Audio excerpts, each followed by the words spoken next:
bismillahi irrahmani irrahim. deftere Lakhdari e inde Allah jurum ndero jurmotoɗo yo Allah juulo e ko homen Mouhammad ko juulo e koreji makko e wondi makko e hisnam e terde wodani ko Allah joom binde o julde e kisal e gon e ko homen Mouhammad timminɗo annabaɓe almaminelaɓe adi foof ko en waɗɗo kellifaɗo ko sellinde limanagal makko refti hen ko andude ko on moƴƴinira ferle toɗɗiɗomo ko wayno ñawoji julde e laaɓal e korka en waɗɗimo kan kellifaɗo o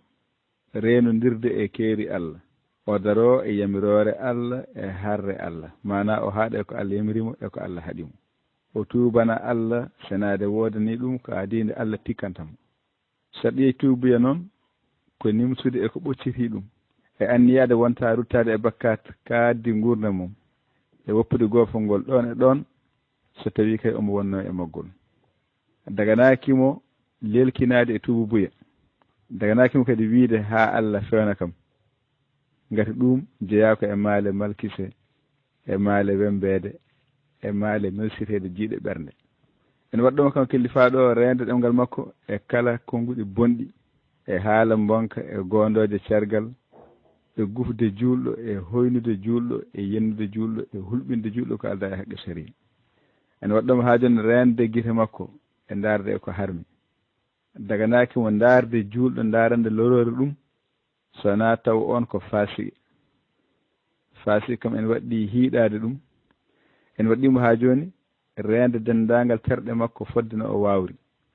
e somo yiiɗi o yiɗira Allah o añira Allah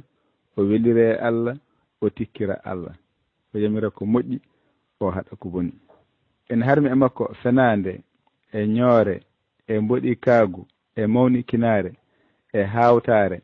e yeengo e nannanti e haasidagal e gañgu